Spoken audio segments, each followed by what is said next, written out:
So in this, how many colors do you see? 4. 4? Yeah. Oh wait, yeah, maybe 3. I think it's a different shade. I think it's 4. Okay, ready? Mm-hmm.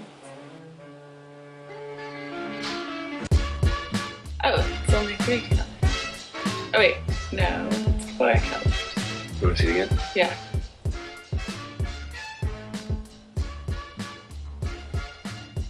It was 4 and a half. So. The colors don't change. They don't change? With computers and with animation, people think, well, you're manipulating this, you know. But this format, I mean, you're not manipulating because you bring them right together.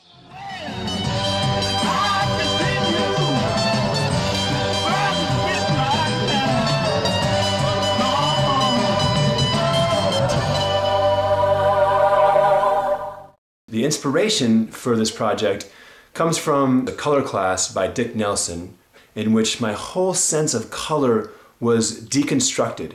If I want you to really discover something that is important and one that you won't forget, you have to discover it, but I have to seed that path so you will discover it. In the class, he'd give us color swatches, lots of color swatches, and have us organize them into their proper families. So there'd be parents on each end and all the children. In doing this, we were exercising our eyes, finding harmonies and halations, finding that the colors are seemingly aware of each other. Without even realizing it, the impact on me was profound. When you have an epiphany,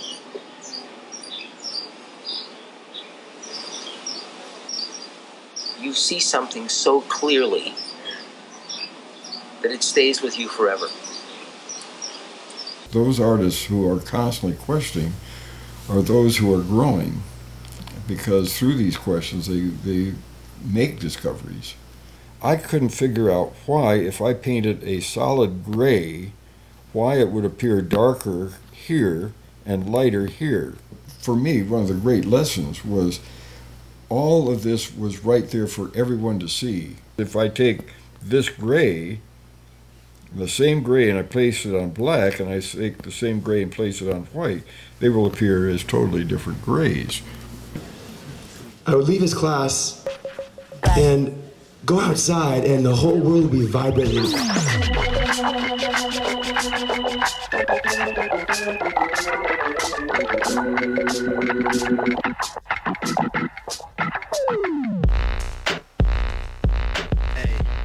So here's a single swatch of green color. Now, if we add its family members, the parents, these are the 2 colors that are used to mix to create that middle green. Watch what happens to the middle green. If you look carefully, it no longer looks like a single swatch of color. It is now aware of its surroundings. What you begin to see is a little bit of the color on the left show up on the right of the middle swatch, and a little bit of the color on the right show up in the middle of the left swatch. To me, when I saw this, Dick Nelson, my teacher up at Coolest, showed us this, and it blew my mind. This blew my mind. It's a really simple thing, but the fact that a single swatch of color can suddenly appear as a gradient, what is that?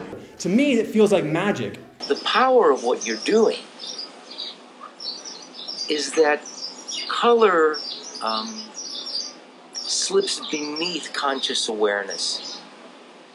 It doesn't go through the mind, it slips underneath it. It goes through the cracks. What's so cool about this is it's better than a joke, it's better than magic, because you can explain halation and it will still work, and I hope, in fact, will give you more access to seeing art better, and if you're an artist, creating more vibrant pieces.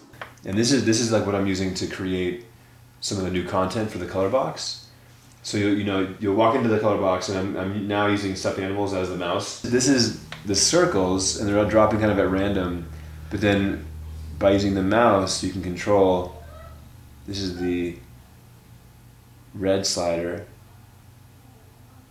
and then this is controlling the outside circle. It's not only a revelation, I wonder what would happen if, but then to be able to share this, you open others.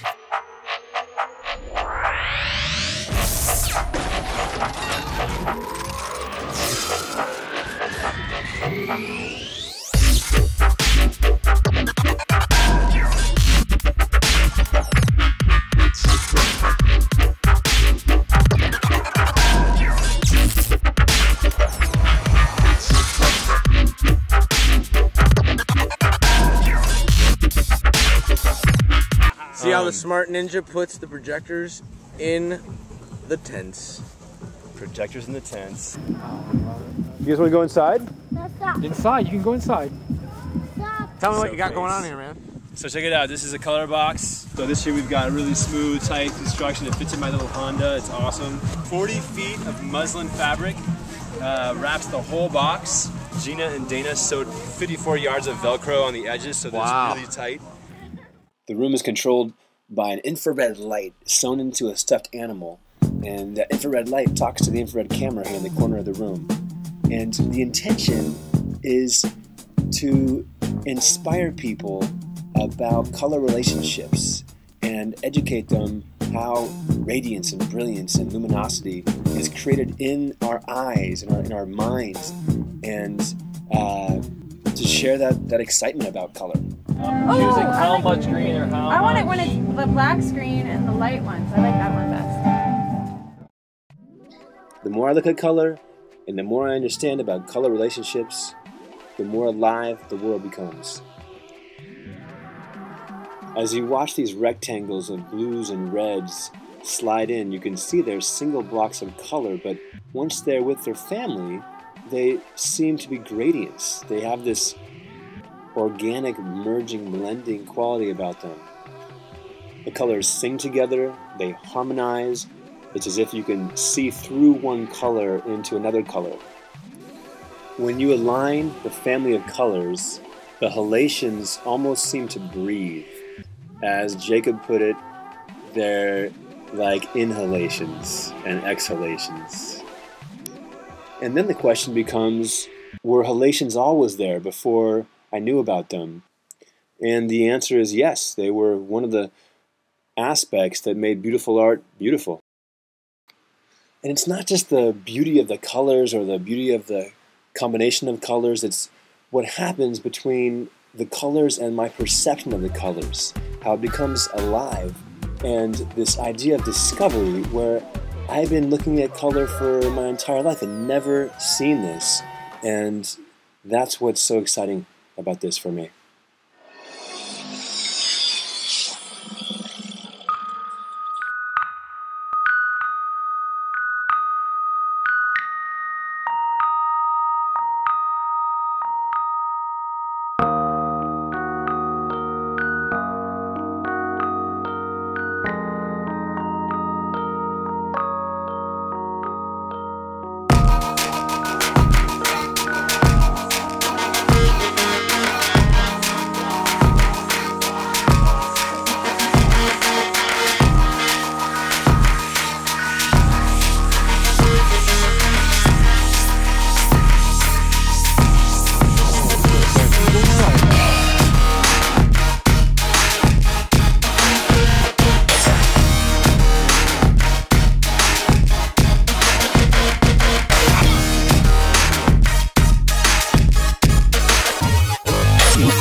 They're gonna come later.